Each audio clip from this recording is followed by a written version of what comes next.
বাকি পড়ালেখাগুলো একজন মানুষ যদি নাও পড়তো তাহলে দুনিয়ার ভাত মাছ খাদ্য পানীয়র জন্য যথেষ্ট এমনি ভোগ করতে।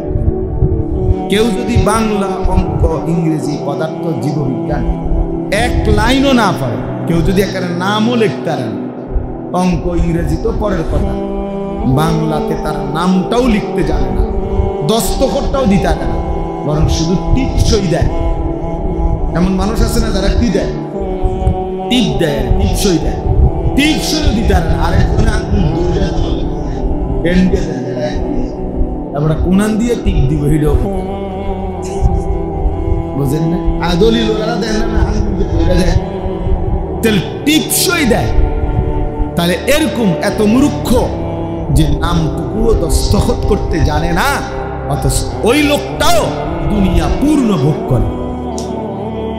ভাত মাছ চাল ডাল, দালান বিল্ডিং, স্ত্রী সন্তান সংসার, নেতাগিরি মাতব্বরি ফুটাঙ্গিরি সব কিছু মূর্খ বকলম তারাও দুনিয়া করতেছে। মূর্খ কোনো নেতা নাই, সই করতে পারে না এমন কোনো নেতা নাই। আমি দেখছি আমার এলাকায় দেখছি কোটি কোটি টাকার মালিক, কোটি কোটি কোটি কোটি কোটি টাকার মালিক বেটা, হেইতে বেটা ফেফার উল্টে দেয়।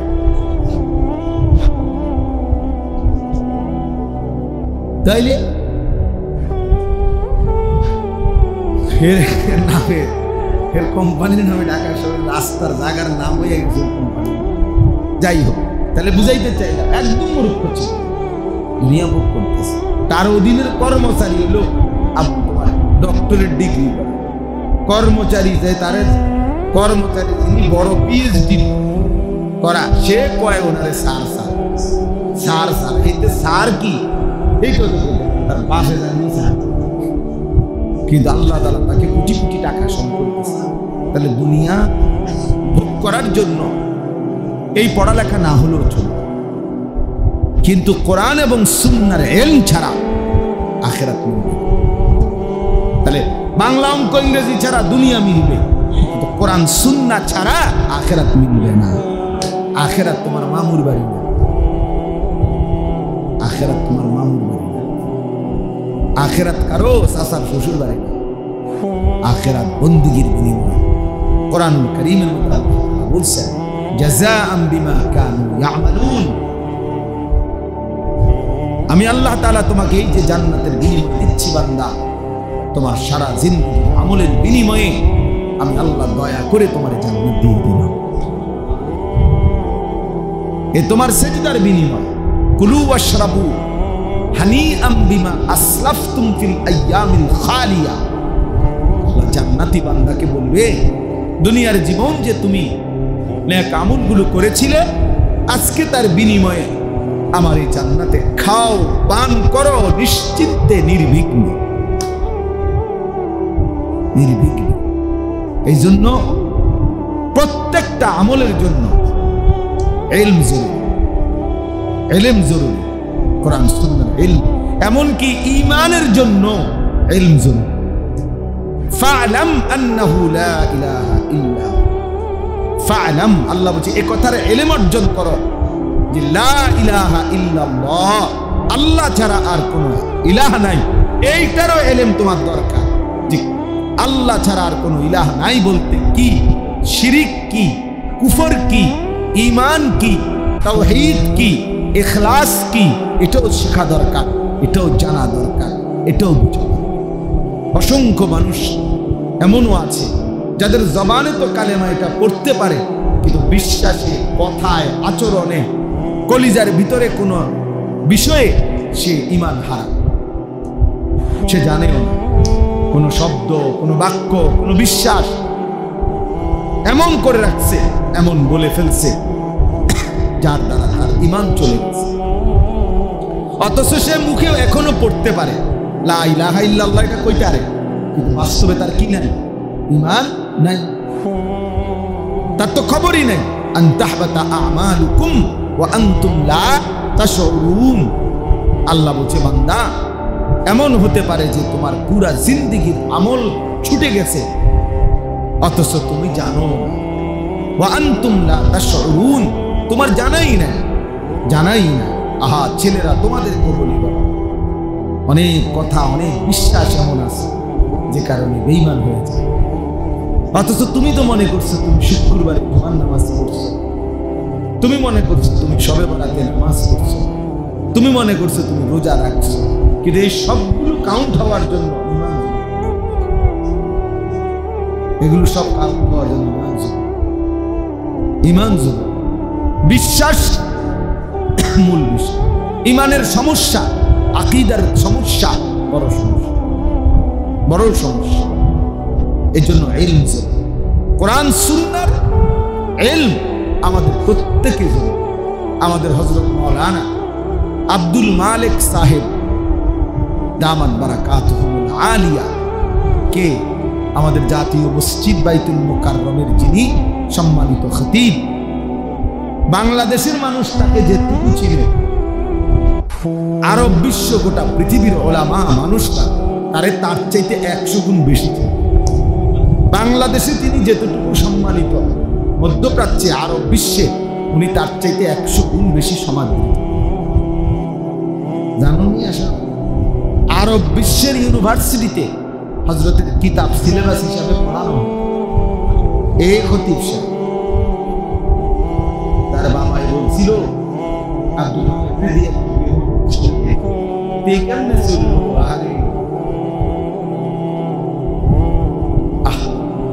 আমাদের কুমিল্লা মনোহরগঞ্জের গত 6 মাস আগে ওনার বাড়ির সামনে ওয়াজ করে আসছে। ওনাদের বাড়িটা দেখতে গেছি, ছোট্ট একটা সারা পৃথিবী বিখ্যাত। আমি এখন মাওলানা ইয়াহিয়ারে বলছি, পুকুরের পানি লড়লে তো মহাসাগরের নিচে অনেক ঝড় তুফান তোলপার হয়, উর্ফি দিয়ে তাকাইলে পানি ভিতরে তুফান চলতেছে। আমাদের বাংলাদেশে তো আমরা অনেকে অনেক বক্তারে মনে করি, বক্তা উনি শরীয়ত, উনি মারে, উনি রাহনুমাই শরীয়ত, ইরানি প্রস্তাবী, উনি ভৈরবের ফুল, যমুনার ব্রিজ, খাতাবাড়ি, সোড়া বদনা, সব বক্তা। মানে একদম মানুষের কাছে হয়তো একটু পরিচিত হয়েছে, আল্লাহ করাইছে। এবার যত সাপ সবল, এবার সার ডালাই বক্তা সামলাইতে হবে। এইবার মোটরসাইকেল কিনছে, এটার দোয়া, এটা ওই বক্তা, একটা মোটরসাইকেল দোয়া, যার যত মুশকিল সব কিছু। অথচ আপনার বাস্তবতা এমন অসংখ্য আলেম দ্বীন আছে যাদের ভেতরে সাগর মহাসাগরের ঢেউ চলতেছে, কিন্তু পৃথিবীবাসী জানেও না। একটা জিনিস মনে রাখতে হবে, আল্লাহ তাআলার দুইটা সিফাত, আয-যাহির আল-বাতিন। আয-যাহির মানে যিনি প্রকাশকারী, আল-বাতিন মানে যিনি গোপন করে রাখেন, আবৃতকারী। তো আল্লাহ তাআলার সিফাতগুলো আল্লাহ বান্দার উপরে তার বহিঃপ্রকাশ করে। যেমন আল্লাহ গফুর, তো আল্লাহ বান্দার উপরে তার মাগফিরাতটা কি করে বহিঃপ্রকাশ করে, মানে মাফ করে দেয়। আল্লাহ তাআলা আজিজ, শক্তিশালী, তো আল্লাহ তাআলা তার সৃষ্টির উপরে তার শক্তিটাকে কি করে বহিঃপ্রকাশ। কথাটা বুঝছেন কিনা? তুমি ইলিয়াস। তো আল্লাহ তার নামের সিফাত তার সৃষ্টির উপরে কি করে বহিঃপ্রকাশ করে। ঠিক আল্লাহর দুইটা নাম, আয-যাহির যিনি প্রকাশ করেন, আল-বাতিন যিনি গোপন রাখেন, আবৃতকারী। তো আল্লাহ তাআলাও তার বান্দাদের মধ্য থেকে এই দুই নামের আলোকে কাউকে তিনি প্রকাশ করেন, কাউকে তিনি গোপন করেন। বুঝছেন? এটা আল্লাহ তাআলা খুব যারে তিনি প্রকাশ করছেন, তো তারে আল্লাহ তাআলা আয-যাহির নাম থেকে দিয়েছেন। যারে তিনি গোপন রাখছেন তারে আল্লাহ। পৃথিবীকেও চিনছে না আর কি। হাসরের ময়দানে দেখা যাবে বাদশাহ বাদশাহ। তখন বাকিরা এই যারা স্লোগান দিছে তারা কি ধরা খাইলাম, স্লোগান দিলাম কারে? বুজুর্গতে কি বলবো। এই জন্য আল্লাহ তাআলা তার উভয় নাম জাহের, আল্লাহ প্রয়োগ করে, বহিঃপ্রকাশ করে। এই জন্য কাউকে যদি পৃথিবী খুব চিনে তার জন্য শুকর আদায় করা, কাউকে যদি কেউ না চিনে তার জন্য শুকর আদায় করা। সারা দুনিয়া চিনুক বা না চিনুক, আমার মালিক চিনে কিনা সেটা হলো দেখা। আমরা ওই বুজুর্গরা যারা আল্লাহর ওলিরা তো সাদামাঠা উদাহরণ দেয়।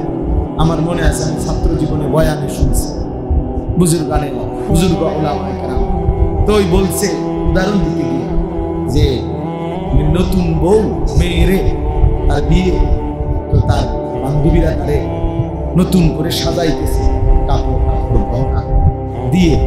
হ্যাঁ, তারা খুব সুন্দর করে তারা নতুন বধূ নতুন বউ হিসাবে সাজাইছে। সাজাইয়া সবাই বলতেছে যে মাশাআল্লাহ, দারুণ দেখাচ্ছে, খুব সুন্দর হয়েছে। হ্যাঁ, শাড়িটা খুব চমৎকার হয়েছে, ওড়নাটা খুব সুন্দর হয়েছে। এভাবে সবাই প্রশংসা করতেছে, কিন্তু ওই মেয়ে কাঁদতেছে। তো সব বান্ধবীরা বলতেছে যে এত সুন্দর সাজে তোকে আমরা সাজাইলাম, তো তারপরও তো কাঁদতেছ কেন? আমরা সবার কাছে এত সুন্দর লাগতেছে, আমরা সবাই বলতেছি। তখন ওই কন্যা নববধূ মেয়েটা তখন বলছে, বান্ধবীরা তোমরা সবাই সুন্দর লাগছে এটা বললে কি লাভ হবে? যার জন্য আমার সাজাইছো সে যদি আমাকে সুন্দর না বলে, সে আমাকে সুন্দর বলবে কিনা, তার কাছে পছন্দ হবে কিনা, এটা না মূল দেখার বিষয়। তাইলে গোটা পৃথিবীবাসী তো আমার নিয়ে লাফালাফি করছে, তোমার নিয়ে লাফালাফি করছে। হ্যাঁ, আর সে আজিমের মালিক তিনি পছন্দ করলেন কিনা এটা না দেখার বিষয়, এটা না দেখার বিষয়। মানুষ তো হইছে 50,000, কিন্তু আর সে আজিমের কি খবর? মানুষ তো হইছে 5 লাখ, বুঝলাম, কিন্তু আসমানে কি হয়েছে সেটা না দেখার বিষয়। আল্লাহ তাআলার কাছে গ্রহণযোগ্য হয়েছে কিনা সেটাও তো দেখার বিষয়। তাহলে আজকে আমি এই সবকের কারণে এই কথাটা বললাম। ছেলেরা, বাবারা, তোমাদেরকেও, যারা মাদ্রাসার ছাত্র তোমাদেরকেও বলি, বাপ, এ গোটা পৃথিবীর যত চাকচিক্য বিলাসিতা, যার যত নাফরমানি খামখেয়ালি, কেউ মোবাইল টিপতেছে, কেউ চুলের ফ্যাশন করতেছে, কেউ মোটর সাইকেল চলাইতেছে, কেউ 14 বছর বয়সে বাঁধনহীন, কোনো বাঁধন নিষেধ নাই, আনন্দ ফুর্তি মজা করতেছে, নারী ছবি, অশ্লীল দৃশ্য, নাচ গান, বেহায়াপনা, অসভ্যতা, নোংরামি, যা মন চায় তাই করতেছে। তোমরা তালিম ইলম এই আস্ফালন, এই নাফরমানদের এই নড়াচড়া দেখা ভুল করো না, বোকা করো না, বরং তুমি আফসুস করো না, যা রে আমি যদি এমন স্বাধীনতা পাইতাম তাইলে আমিও তো একটু মজা করতে পারতাম। মাদ্রাসার কারণে, আল্লাহর কোরআন পড়ার কারণে আমি তো আর এগুলা পারছি না। না বন্ধু, এটা মনে রাখতে হবে। এই বাইরের এই লাফালাফি, ফালাফালি, গুনার এই আবরণ, এরা মূলত প্রত্যেকেই অভিশপ্ত। তুমি আল্লাহর কোরআন নিয়ে আছো, তুমি কেবল মালিকের কাছে দামি, তুমি মালিকের কাছে দামি। ওরে অভিশপ্ততার কারণে, আল্লাহ তাআলার নারাজির কারণে ওদের দ্বারা এই নাফরমানি হচ্ছে। আর আল্লাহ তাআলার পছন্দের কারণে তোমার হাতে আল্লাহর কোরআন, আল্লাহর কোরআন।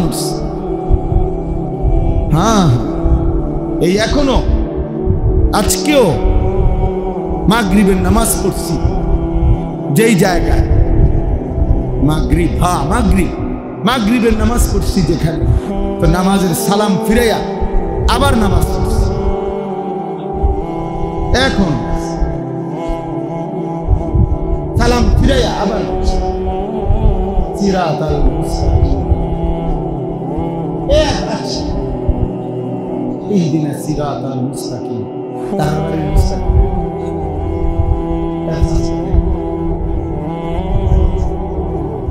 তার মনোস্বাস্থ্য হয় না আমার আফসোসের পরে আবার সালাম করে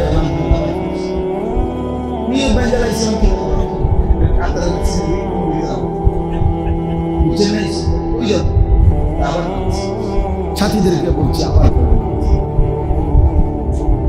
হ্যাঁ বেটা আল্লাহ তাআলার কোরআন কালামে এটুকু শুদ্ধ করতে পারে না জীবন কি পরিমাণ অভিশপ্ত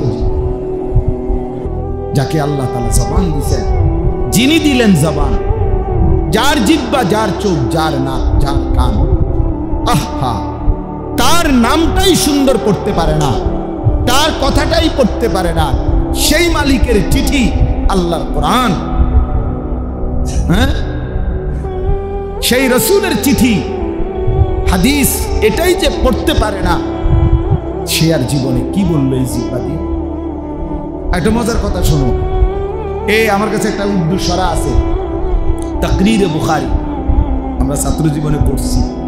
শেখুল হাদিস হযরত মাওলানা জাকারিয়া রাহমাতুল্লাহি আলাইহি, এই উনাকে, যার নাম আমি একটু বললাম, উনারে একবার প্রশ্ন করছে যে হযরত রাসূলুল্লাহ সাল্লাল্লাহু আলাইহি ওয়াসাল্লামের এক একটা হাদিস কতবার পড়া উচিত, কতবার পড়া উচিত? হযরত তখন উত্তর দিছে, ওই উর্দু কিতাব আছে, প্রিয়তমের চিঠি কতবার। ভালোবাসার মানুষ যখন চিঠি দেয়, আগের দিনে তো চিঠি ছিল, তো ভালোবাসার মানুষ যদি চিঠি লেখে, সেই চিঠি কয়বার পড়ে? কয়বার পড়ে? একবার পড়ে ফেলে দেয়, হাজারবার, শতবার। প্রিয়তমের মেসেজ কতবার পড়ে? তো রাসূলুল্লাহ সাল্লাল্লাহু আলাইহি ওয়াসাল্লামের হাদিসও তো এইভাবে হাজারবার, লাখবার পড়া হচ্ছে, রবের কালাম বারবার পড়া হচ্ছে। আমার শায়েখ আল্লামা মুফতি মুশতাকুল কাসিম হুজুর রে, আমি যখন মাদ্রাসার ছাত্র ছিলাম, এরপরে ফারেক হইলাম, না হয়তো আজকে কমপক্ষে 20 থেকে 22 বছর টানা আমি উনারে দেখতেছি। প্রতি বছর উনি উমরায় যায়, হজে যায়, ধারাবাহিক আল্লাহর ঘরের প্রতি একটা পাগলা নেশা উনার, মক্কা মদিনার প্রতি। তা আমি একবার উনারে জিজ্ঞাসিলাম এমনি, যে হুজুর আপনি হজ উমরা কতবার করছেন? তখন হুজুরে আমার বলছিল, মাওলানা, এক উত্তর দিছে কি সুন্দর। হুজুর বলতেছে, মাওলানা, শ্বশুর বাড়ি মানুষ কয়বার যায় এটা কি গুনে রাখে? আপনি গুনছেন কয়বার শ্বশুর বাড়ি গেছেন? তার মানে প্রিয় জায়গায় কতবার গেছি এটা কি গুনার বিষয়? এটা মহব্বতের বিষয়, এত ভালোবাসার বিষয়, এত মহব্বতের বিষয়, মহব্বতের বিষয়। এই জন্য আজকে দোস্ত, এই অনেক যে কয়জন জেনারেল বা শিক্ষিত তোমরা যারা ছেলেরা, বাবা, তোমাদের ওই পড়ালেখার প্রতি আমাদের কোনো ঘৃণা নাই, আমরাও জেনারেল লাইনে পড়ছি, কিন্তু শুধু একটাই অনুরোধ, কোরআনুল কারীমের এই সবক, আমি আজকে রাজাবাড়ি মাদ্রাসার এই সবকে এটা বলব যে তোমরাও সবাই, এবং আপনারা যারা কোরআন পড়তে পারেন না, প্রত্যেকেই নিয়ত করো, এই জবান আল্লাহর দেওয়া, এই চোখ আল্লাহর দেওয়া। যার চোখ তার নাম বলতে পারে, যার জিহ্বা তার নাম পড়তে পারে না, তার কালাম পড়তে পারে। আলাম নাজআল লাহু আইনাইন ওয়া লিসানান ওয়া শাফাতাইন। আল্লাহ তাআলা জিজ্ঞাসা করবে, তো বান্দা বলো, আমি কি তোমাকে দুইটা চোখ দেই নাই? আলাম নাজআল লাহু আইনাইন, আমি কি জিহ্বা দেই নাই? আমি কি দুইটা ঠোঁট দেই নাই? আমি দিলাম, আমার নাম পড়তে পারো না কেন? আমার নাম বলতে পারো না কেন? আজকে সারা পৃথিবীতে মুসলমানদেরকে নিয়ে সারা সেই বিশ্ব ঠাট্টা করতেছে, মুসলমানের রক্তে জমিন ভাসতেছে, মুসলমানের লাশ আকাশে ছিন্ন ভিন্ন হয়ে টুকরা টুকরা হয়ে যাইতেছে, আর বেঈমান শুধু বক্তব্য দেয়, বিবৃতি দেয়, আলোচনা করে, বৈঠক করে, এই সেই নয় ছয় কথা বলে। কারণটা কি? কারণ আমাদের রবের সাথে আমাদের সম্পর্ক, আমাদের মালিকের সাথে আমাদের সম্পর্কের ঘাটতি, যার কারণে নাফরমান বেঈমান আমাদের সাথে ঠাট্টা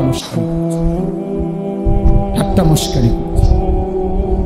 এই জন্য আমরা প্রত্যেকেই আমাদের আল্লাহর সাথে আমাদের সম্পর্ক ফিরাইতে হবে, নাই তো মুসলমানের বিজয় আসবে না বন্ধু। ধীরে ধীরে ধীরে ধীরে মজলুমের সংখ্যা বাড়তেছে, মজলুমানের সংখ্যা। বিরত থাকার তো কোনো নামই নাই, বরং ইসরায়েলের ইহুদি কুত্তারা গাজা, রাফা, মুসলিম অধ্যুষিত এই জায়গা একদম সমান করে ফেলছে। এখন আর একটা ঘরও মাটির উপরে অস্তিত্ব নাই, একজন মুসলমানেরও নাই, সব সমান করে ফেলছে গত কয়েকদিনের আক্রমণ। তাহলে আমি বেশি আফসোস লাগে আমার, যার কলিজার ভিতরে ঈমান আছে, ইসলাম আছে, সে কিভাবে এই নির্মম পরিণতি মুসলমানের দেখে। ওই দিন পত্রিকায় ছবি দিছে, দেখো যে 6 বছরের একটা বাচ্চা মেয়ে, আমি নিজে দেখছি ছবিটা, বাচ্চাটা সাক্ষাৎকার দিতেছে, বলতেছে সাংবাদিকের কাছে, 6 বছর বয়স, বলতেছে আমি অন্যদের সাথে খেলতেছিলাম, হঠাৎ করে বোমা পড়ছে, বোমার আঘাতে আমি বেহুশ হয়ে গেছি, যখন আমার হুঁশ ফিরে আসছে, ও বাচ্চা মেয়ে বলতেছে আমি দেখি তাকায় আমার হাতটা না, আমার ডান হাতটা আমার থেকে বিচ্ছিন্ন, আমার হাত কোথায় উড়ে গেছে আমি।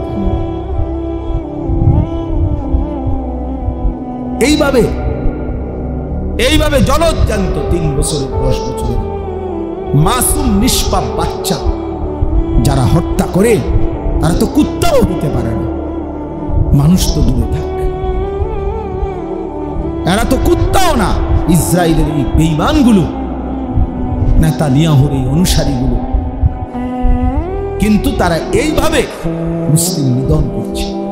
আর আমাদের ছেলেরা, আমাদের মুসলমান ছেলেরা এখনো আগের মতোই চুল, চেহারা, মোবাইল, নারী, ছবি, অশ্লীল দৃশ্য, এত পাষাণ এক ফোঁটা চোখের পানি। আয় হায় হায়, জালেম! কেমনে এত বড় জালেম হইল, কেমনে এত বড় জালেম হইল। একই সময়ে পৃথিবীতে যখন, এটা তো ঘটনা যদি এমন হইতো যেটা রূপকথা, গল্প, পিছনের কোনো কাহিনী, এটা তো এই মুহূর্তের চলমান বাস্তব। পৃথিবীর এই ছোট্ট পৃথিবীর এক পাশে যখন মুসলমানের রক্তে লাশে জমিন গড়াগড়ি খাচ্ছে, আর আমাদের ছেলেরা এক ওয়াক্ত নামাজও পড়ে না, সারাদিন মোবাইল থেকে চোখটাও ফিরায় না। কেমনে জাতি টিকবে, কিভাবে ঠিক? এই জন্য এই অল্প কয়েকজন আমরা আসছি, 1 নম্বর তালেব ইলম, তোমাদের কথা শেষ, তোমাদের কথা বলছি আমি, কোরআন এবং সুন্নাহর ইলম এটাই শ্রেষ্ঠতম ইলম। অতএব গোটা পৃথিবীর নাসক লাফাক, গোটা পৃথিবী বেহায়া উলঙ্গপনা হয়ে যাক, তুমি ওইখানে দাঁড়াইয়াও বলবা লা ইলাহা ইল্লাল্লাহ। अगरचे बुत है जमात की आस्तीनों में, मुझे है हुक्म खुदा ला इलाहा इल्लल्लाह। আমি শুধু আল্লাহকেই মানি, আমি দ্বীন মানি, আমি কোরআনই মানি, আমি রাসূলুল্লাহ সাল্লাল্লাহু আলাইহি ওয়াসাল্লামের হাদিসকে মানি। আমার আব্বা, আমার মনে আছে, আমি যখন দাখিল এসএসসি দাখিল পাস করছিলাম 1998 সালে, সায়েন্স বিজ্ঞান বিভাগ থেকে সারা বাংলাদেশে ফার্স্ট হয়েছিলাম, সমগ্র বাংলাদেশে 1 নাম্বার। তো অনেকেই আব্বার মুসল্লিরা কুমিল্লা শহরে আব্বারে বলছিল, হুজুর আপনার এই ছেলেটারে জেনারেল লাইনে পড়ান, বড় কিছু হবে, তার রেজাল্ট ভালো, মেধাবী, ইত্যাদি ইত্যাদি। আমার আব্বা বলছিল যে আসমান যদি ভাঙ্গা আরেকবার হয়, জমিন যদি উল্টাইয়া আবার ভাও হয়, হইতে পারে, কিন্তু আশরাফ, আমি আলী আশরাফ আমার আব্বার নাম, এটা আমার নামে আশরাফি, এটা আমার আব্বার নাম। তো আমি আলী আশরাফ যে সিদ্ধান্ত নিছি আমার সন্তান যতগুলো সবগুলো দিন শিখবে, এখান থেকে আমি এক চুল নড়ব না, এক চুল। হ্যাঁ, এই জন্য আমরা প্রত্যেকে দিন শিখি। তোমরা আর যারা তোমরা এমনি আসো, ছেলেরা বাবারা, সবার কাছে অনুরোধ করছি, আমরা মুসলমানদের এই নির্মম করুণ হালাতে আমাদের বিবেকের কাছে একজনকেই বললাম, একজনকেই বললাম, এটা আমাদের দাবি, এটা আমাদের বিবেকের দাবি। এখন আমরা আল্লাহর কাছে কান্না করা, কমপক্ষে চোখের পানি ফেলা, আল্লাহকে সেজদা করা, আল্লাহর দিকে ফিরে আসা, আল্লাহর দিকে ফিরে আসা। আল্লাহ তাআলা এখানে 3টা আমল বলছেন। এই সংক্ষেপ কথা শেষ। আল্লাহ বলছেন যে হে রাসূল সাল্লাল্লাহু আলাইহি ওয়াসাল্লাম, ফজরের নামাজ সহ আপনি 5 ওয়াক্ত নামাজ যত্নের সাথে আদায় করুন। 2, রাত্রি গভীরে তাহাজ্জুদ নামাজ আদায় করুন। 3, বেশি বেশি আমি আল্লাহ তাআলার কাছে দোয়া করতে থাকুন। এই 3টি আমল যদি ঠিকমতো করেন, ফজর সহ 5 ওয়াক্ত নামাজ, রাত্রি গভীরে তাহাজ্জুদ নামাজ, আর বেশি বেশি দোয়া, আমি আল্লাহ ওয়াদা দিলাম যা আল হক ওয়া যাহাকাল বাতিল, তাহলে হকের বিজয় হয়ে গেল, বাতিলের পরাজয় হয়ে গেল। অর্থাৎ এমন মুমিনদের হাতে আমি আল্লাহ তাআলা বিজয় তুলে দেব, বাতিলের পরাজয় দিয়ে দেব। তাহলে আল্লাহ তাআলা আমাদের বিজয়ের জন্য, সফলতার জন্য, আমাদের কামিয়াবির জন্য নামাজকে মাধ্যম বানাইছেন, তাহাজ্জুদকে মাধ্যম বানাইছেন, দোয়াকে মাধ্যম বানাইছেন। আমরা যদি 5 ওয়াক্ত নামাজ ছেড়ে দেই, আমরা যদি আল্লাহর কাছে ডাকা ছেড়ে দেই, চোখের পানি ফেলা বন্ধ করে দেই, আমাদের বিজয় করতে পারবে। বলো ভাইয়া, 1948 সালে ফিলিস্তিন এই ইসরায়েল জুলুম শুরু করছে। আজকে 77 বছর মুসলমানরা নির্যাতিত ফিলিস্তিন। এই 77 বছরে কত মিটিং, কত ফিটিং, কত গোল টেবিল, কত বৈঠক, কত আলোচনা, কত কিছুই করলো, কিন্তু ফিলিস্তিনের সমস্যা সমাধান হয় না। কারণ কলিজার ভিতরে বেঈমানদের যেহেতু সিদ্ধান্ত এই সমস্যার সমাধান করবে না, এই জন্য মৌখিক কোনো কথা দিয়ে আর কি হয় না, সমাধান হয় না। তুমি যেহেতু ঘুমে সজাগ, এমনি চোখ বন্ধ করে রাখছো, তো তোমার উড়াইব কেমন? তুমি ঘুমে থাকলে না সজাগ করা যাইতো, তুমি তো ঘুমে না, তুমি তো সজাগই। তুমি ইচ্ছা করে না চোখ বন্ধ করে রাখছো, এই জন্য না তোমার যতই ডাকে তুমি চোখ খোলো না। অথচ যদি বাস্তবিক ঘুমে থাকতে, তাইলে তো জাগানো যায়। আমাদের হালাত, ওদের হালাত হচ্ছে, ওরা তো ইচ্ছা করে সিদ্ধান্ত নিয়ে রাখছে মুসলমানকে নিশ্চিহ্ন করে দিবে। এই জন্য মৌখিক কোনো বিবৃতি দিয়ে এগুলোর সমাধান হবে না। আমাদের আল্লাহর সাথে সম্পর্ক, আমাদের জিহাদ ফি সাবিলিল্লাহ, আমাদের রক্ত, আমাদের জীবন বিলিয়ে দেওয়া, শাহাদাতের খুন, এর মাধ্যমে ইনশাআল্লাহ বিজয়ের পতাকা উড়বে, অবশ্যই উড়বে, কোনো সন্দেহ নেই। আমি এই মাত্র মাওলানা ইয়াহিয়াকে বলছি, ইয়াহিয়া মনে রাখবা, যদি কোনোদিন শুনো ফিলিস্তিনে আর একজন মানুষও মুসলমান বাইচা নাই, একজনও নাই, তারপরও খোদার কসম এ কথা যে এরপরও বলতে হবে বিজয় মুসলমানের হবে। বলে কেমনে না, কেমনে এই ব্যাখ্যা আল্লাহ আমাদেরকে দিতে হবে, এটা আল্লাহ বাধ্য না, আল্লাহ তাআলা দেখাবে বিজয় কেমনে।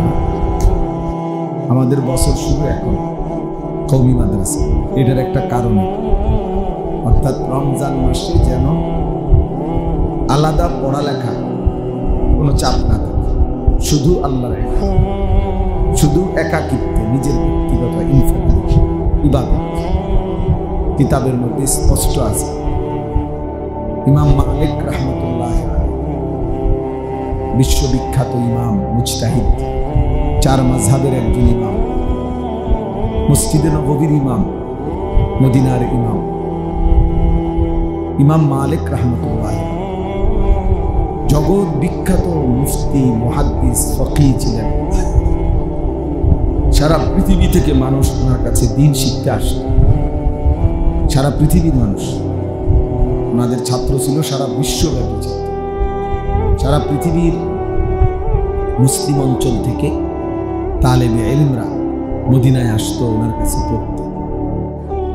কিন্তু যখনই তিনি রমজান আসতো, স্পষ্ট আমরা আরবি কিতাবে পড়ছি, ফিকহুল আদইয়া ওয়াল আযকার, আমার কাছে একটা আরবি কিতাব আছে, এই কিতাবের মধ্যে আছে যখনই রমজান মাস শুরু হতো তো ইমাম মালিক রাহমাতুল্লাহি আলাইহি ইয়াফিরু মিন কিরাআতিল হাদিস ওয়া মুজালাসাতি আহলিল ইলম।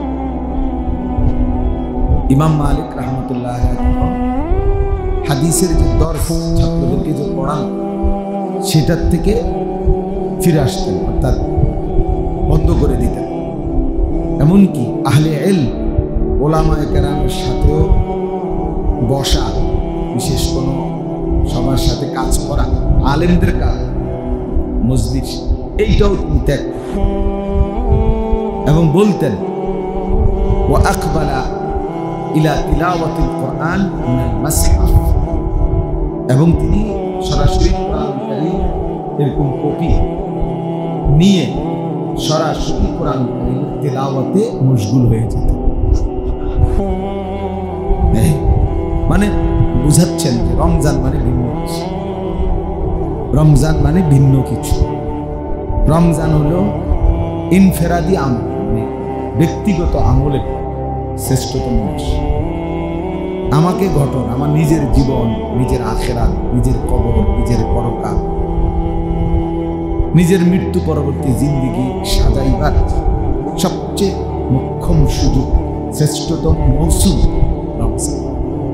রমজান মাস আমাদের এই ভারতীয় উপমহাদেশে একজন শ্রেষ্ঠতম বুজুর্গ মুহাদ্দিস আলেম দ্বীন ছিলেন, সারা পৃথিবী যাকে সম্মান করে চিনে জানে ও সারা পৃথিবী বিখ্যাত আলেম যিনি, শেখুল হাদিস হযরত মাওলানা জাকারিয়া রাহমাতুল্লাহ ফাজাইলে আমালের যিনি লেখক, দাওয়াত ও তাবলীগের সাথীরা যে কিতাব তালিম ওইটা যিনি লিখছেন, উনি এই একটা কিতাব না, এই পৃথিবীতে সিহাসিত্তা বুখারী, মুসলিম, তিরমিজি, নাসাই, ইবনে মাজাহ, আবু দাউদ, মুওয়াত্তা মালিক, হাদিসের বড় বড় কিতাবের ব্যাখ্যা গ্রন্থ লিখবার ক্ষেত্রে সবচেয়ে বেশি অবদান যাদের, তার মধ্যে উনি একজন। উনি পৃথিবী বিখ্যাত মুহাদ্দিস।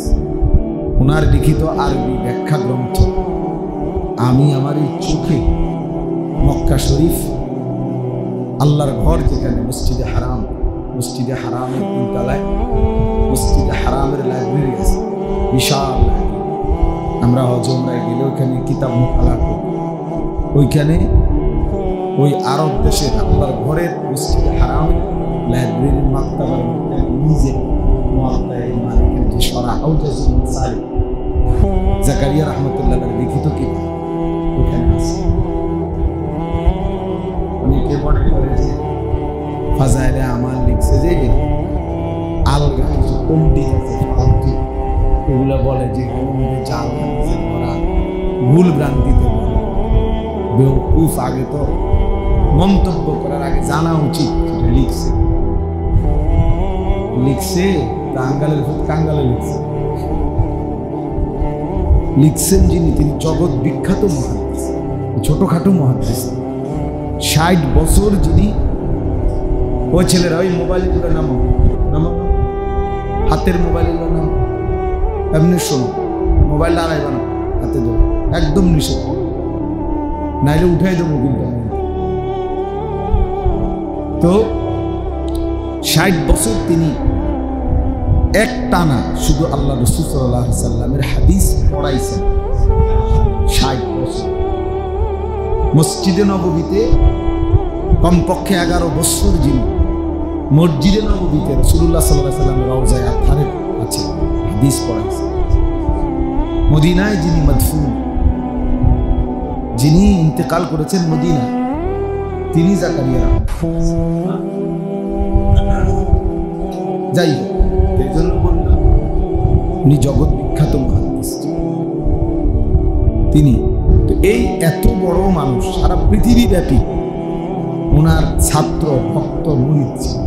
আফ্রিকা অঞ্চলে এখনো সবচেয়ে বেশি মুরিদ আফ্রিকা মহাদেশে, শেখুল হাদিস মাওলানা জাকারিয়া রহমতুল্লাহ। সবচেয়ে বেশি খেদমত আফ্রিকা মহাদেশে যে সমস্ত বুজুর্গরা করে তার মধ্যে জাকারিয়া রহমতুল্লাহর খলিফা যারা খোলাফা ওনারাই সবচেয়ে বেশি আফ্রিকায় খেদমত করে এখন। তো আমাদের হযরত মাওলানা ইব্রাহিম আফ্রিদি সাহেব জাকারিয়া রহমতুল্লাহ এই বছর যিনি আফ্রিকাতে থাকেন আমাদের বাংলাদেশে ইতিকাফ করছেন ঢাকা সাইনবোর্ড, সেই দশকে ওনার সাথে কমপক্ষে 4000-এর চাইতে বেশি মানুষ ইতিকাফ করছে এই বছর, 4000। এই জন্য বললাম, তো ওনার বিষয়টা কেন বললাম, শেখুল হাদিস হযরত মাওলানা জাকারিয়া রাহমাতুল্লাহি আলাইহি এত বিখ্যাত মুহাদ্দিস ছিলেন, আলেম ছিলেন, ফকিহ ছিলেন, পীর ছিলেন, বুজুর্গ ছিলেন। কিন্তু যখনই রমজান আসতেন এই দর্স তাদরিস পড়ানো, হাদিস শেখানো, হাদিস পড়ানো, ফতোয়া, মানুষের সাথে দিনই যত ব্যস্ততা ছিল সব বন্ধ। এটা একেবারে স্পষ্ট ওনার জীবনকে আছে, উনি সব বন্ধ করেন। এমনকি কিতাবে আছে যে উনি দরজার সিটকারি লাগাই দিতেন রমজান মাস, শুধু নামাজে যেতেন, জামাতের থেকে এসে আবার তিলাওয়াত, জিকির, ওয়াজিফা, ব্যক্তিগত ইবাদতে আমলের মধ্যে 24 ঘন্টা লেগে থাকতেন রমজান মাস। এজন্য হিন্দুস্তানে সাহারানপুর এলাকায়, অর্থাৎ যেখানে উনি থাকতেন, মাজাহিরুল উলুম সাহারানপুর মাদ্রাসা জাকারিয়া রহমতুল্লাহ, তো ওই সাহারানপুরে রেল স্টেশনে ইন্ডিয়ায় সবচেয়ে বেশি চলাচল করতে হয় রেল স্টেশন, রেল লাইন। ইন্ডিয়ায় চলাচল বেশি করে মানুষ রেল লাইনে, আমাদের এই বাসের চেয়ে বেশি ট্রেন বেশি।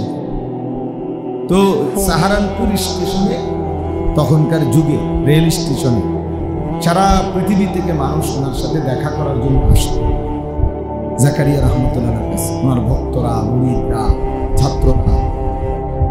কিন্তু যখনই রমজান মাস আসতো তো রেল স্টেশনের যারা কুলি তারাও তো বুঝতো যে এই রেল স্টেশনে যারাই একটু দিনদার শ্রেণী নামতো, ওরা বুঝতো যে ওনারা জাকারিয়া রহমতুল্লাহর কাছে যাইতেছে, এরা জানতো এটা। কিন্তু রমজান মাস আসলেই তো এই কুলিরা যখন কেউ দেখতো এরকম কোনো রেল স্টেশন আইয়ার নামছে, তো জিজ্ঞাসা করতো আপনি কই যাবেন, বললো যে জাকারিয়া রহমতুল্লাহর সাক্ষাতে যাচ্ছি। তো কুলি বলতো দিন না, আপনি জানেন না শায়েখের এখন রমজান মাস। মানে কুলিরাও জানতো যে এই রমজান মাসে শায়েখ কারোর সাথে কি করে না দেখা। তো হেরাও আফসোস করতো, শায়েখের তো এখন রমজান মাস, শায়েখের এখন রমজান মাস। আমরা যেরকম বই যে কাপড় ব্যবসায়ী করে রমজান মাসে কয় না যে আরে তোমার তো এখন কি বাম্পার, তোমার তো এখন ব্যবসার বাম্পার। তার মানে শায়েখের এখন রমজান মাস। তো আমি ওই সবকের কারণে এই কথাটা বলবো, মানে কেন তোমরা অনেক ছেলেরাও আছো, তোমাদের ওইটা বোঝা উচিত। আমাদের মাদ্রাসা রমজানের পরে বছর শুরু কেন, আর রমজানের অর্থাৎ শাবান, যেটা আমরা লাইলাতুল নিসফি মিন শাবান, শবে বরাত বলি, স্বাভাবিকভাবে আমাদের এই শবে বরাতের আগেই বছর কি হয়ে যায়, শেষ। বার্ষিক পরীক্ষা, সালানা পরীক্ষা হয়ে যায়। তো এই পর থেকে পুরা রমজান আমাদের ফিকির থাকে, তার ব্যক্তিগত আলাদা পড়ালেখা, ইবাদত, আমল, তেলাওয়াত, দোয়া ইত্যাদি আমল। আবার রমজানের পরে নতুন বছর শুরু। এই জন্য এটা রমজান মাসটাকে আলাদা আল্লাহ পাকের ইবাদত এবং বন্দিগিতে আদায় করার জন্যই আমাদের বুজুর্গানে দিন যুগ যুগ ধরে এই নিজাম চালু করেছে। এই জন্য আজকেও আলহামদুলিল্লাহ এই ধারাবাহিকতায় এই কয়েকদিনের মধ্যে আগামী এক সপ্তাহের ভিতরে বাংলাদেশের শত শত হাজার হাজার মাদ্রাসায় সবক দেওয়া হয়। আমাদের বুজুর্গরা, ওলামারা বিভিন্ন মাদ্রাসায় সবক দেবে। তা আজকেও যে মাদ্রাসার বাচ্চাদেরকে সবক দেওয়া হলো, আল্লাহ তাআলা প্রত্যেককে আলেম দ্বীন হিসেবে কবুল করে নেন। ইলম অনেক বড় নিয়ামত, যাকে আল্লাহ তাআলা ইলম দান করছে, কোরআন সুন্নাহর ইলম, তাকে আল্লাহ তাআলা সবচেয়ে বড় নিয়ামত দান করছে। কোরআনুল কারীমের মধ্যে আছে, আল্লাহ তাআলা বলছেন, ইয়ারফাইল্লাহুল্লাযীনা আমানু মিনকুম, আল্লাহ তাআলা যারা ঈমানদার তাদেরকে মর্যাদাবান করেন, সম্মানিত করেন, উচ্চ মর্যাদাবান করেন। তবে আল্লাহ তাআলা বলতেছেন, ওয়াল্লাযীনা উতুল ইলমা দারাজাত, আর তবে যাদেরকে আল্লাহ তাআলা ইলম দান করছেন তাদের মর্যাদার কোনো সীমা পরিসীমা নাই। দারাজাত, তাদের মর্যাদা সীমাহীন, অগণিত, বহু বচন, কোনো সংখ্যা নির্ধারণ। এজন্য সবার এটা বোঝা উচিত, সবার কোরআন এবং সুন্নাহর ইলম আল্লাহ তাআলা যাকে দান করছেন তার সমকক্ষ এই জেনারেল লাইনে সবগুলো বই একত্র করবে। সারা পৃথিবীর সমস্ত ইউনিভার্সিটির পড়ালেখা একত্র করলেও কোরআন সুন্নাহর কাছেও আসবে। এই জন্য উচ্চ শিক্ষা কিংবা উচ্চ শিক্ষিত কেউ যদি বলে, সেটা একমাত্র কোরআন এবং সুন্নাহর ইলম। কোরআন সুন্নাহর ইলম ছাড়া কেউ যদি অন্য কিছুকে উচ্চ শিক্ষা বলে, তো সে তার ঈমানের সমস্যা, তার ঈমানের মধ্যে কি? কারণ কোরআন কারীমের সামনে, রাসূলুল্লাহ সাল্লাল্লাহু আলাইহি ওয়াসাল্লামের সুন্নাহর সামনে বাংলা, অঙ্ক, ইংরেজি, পদার্থ, জীববিজ্ঞান, রসায়ন বিজ্ঞান, চিকিৎসা বিজ্ঞান, এরপরে যে কারিগরি শিক্ষা, এরপরে যত ইঞ্জিনিয়ারিং, সব কিছু একসাথে করলেও কোরআনুল কারীমের সূরা ফাতিহার একটি অক্ষরের সমান মর্যাদা হবে না। তাহলে কাজেই যেটা শ্রেষ্ঠ ইলম, তো ওই ইলমে যারা শিক্ষিত তারাই উচ্চ শিক্ষিত, তারাই সবচেয়ে বেশি জ্ঞানী, এবং ইলমে তারাই ধনী। এজন্য আমি অনেক সময় বলি, ওই যে ইলম, এটার অর্থ শুধু জ্ঞান বললেই যথেষ্ট না। ইলম অর্থ বাংলা যদিও বলা হয় জ্ঞান, কিন্তু আসলে ইলম এটা আলাদা পরিভাষা। নামাজ অর্থ শুধু প্রার্থনা বললেই নামাজ বোঝায় না। নামাজ মানে প্রার্থনা না, প্রার্থনা না। নামাজ একটি পরিভাষা, সালাত, এটার একটা নির্দিষ্ট কাইফিয়াত আছে, যার যে কোনোভাবে প্রার্থনা করলেই সেটা নামাজ হয় না। শরীয়তে এর একটি নির্ধারিত রূপরেখা আছে, শরীয়তের মধ্যে এটার একটা দিক আর নির্দেশনা আছে, কোনটা কিভাবে করলে এটারে নামাজ বলে, এটার একটা শুরু শেষ আছে। তো ঠিক যে কোনো জ্ঞানকে ইলম বলেন, ইলম কাকে বলে শরীয়তে এটার একটা নির্ধারিত আছে। একমাত্র কোরআনের জ্ঞান যেটা, রাসূলুল্লাহ সাল্লাল্লাহু আলাইহি সাল্লামের সুন্নাহর জ্ঞান যেটা, এটাই একমাত্র ইলম, এটাই ইলম। আর এমনি জ্ঞান যে কোনোটাকে বলতে পারে, কিন্তু ইলম সবটাকে বলা যাবে।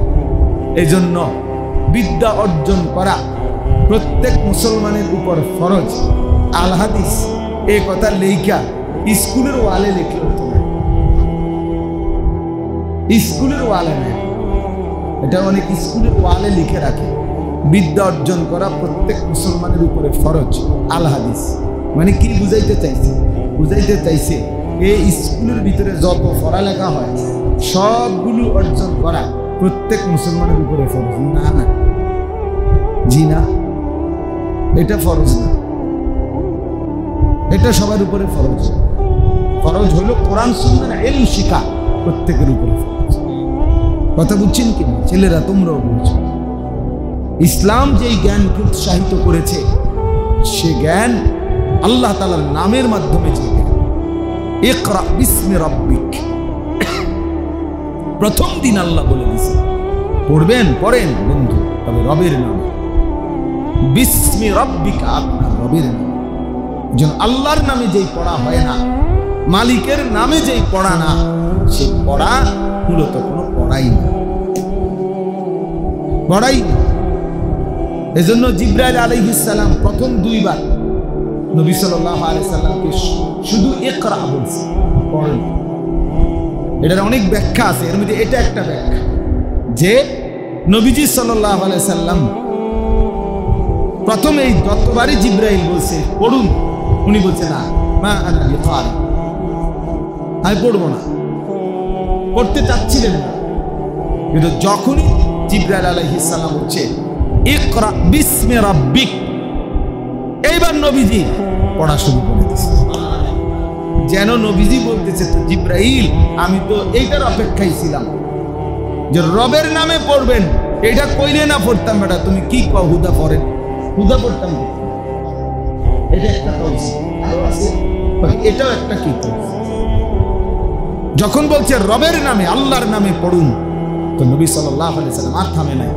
সেই যে তিনি পড়া শুরু করছে, তো 23 বছর পড়েই গেছে, 30 পারা কোরআন যেদিন রবের নামে পড়া।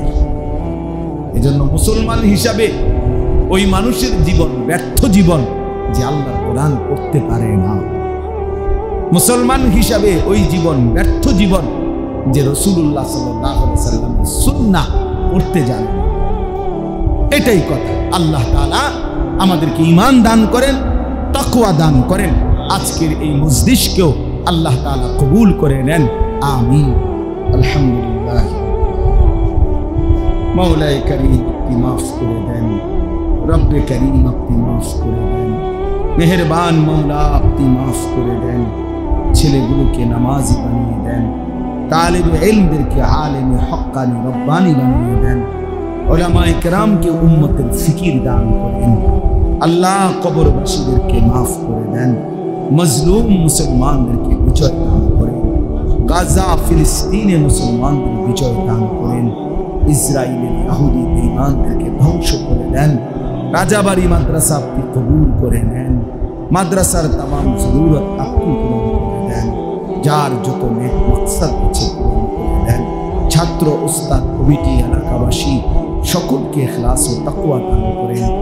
রব্বির হামহুমা কামা রব্বায়ানি সগীরা, রব্বানা হাব লানা মিন আজওয়াজিনা ওয়া যুররিয়াতিনা কুররাতা আ'য়ুন ওয়াজআলনা লিল মুত্তাকিনা ইমামা। সুবহান রাব্বিকা রাব্বিল ইজ্জাতি আম্মা ইয়াসিফুন ওয়া সালামুন আলাল মুরসালিন ওয়ালহামদুলিল্লাহ। আগামী শনিবার মানে এই শনিবার 12 তারিখ আমার মাদ্রাসার ইসলাহি মাহফিল, মাদ্রাসায় আশরাফুল উলুম ক্যান্টনমেন্ট, আমার শায়েখ আল্লামা মুফতি মুশতাকুন নবী কাসিম হুজুর ইনশাআল্লাহ শনিবার আমার মাদ্রাসার ইসলাহি মাহফিলে মাগরিব বাদ বয়ান করবে। আপনাদের সুযোগ হলে যাওয়ার চেষ্টা করবেন। আল্লাহ তাআলা তৌফিক দান।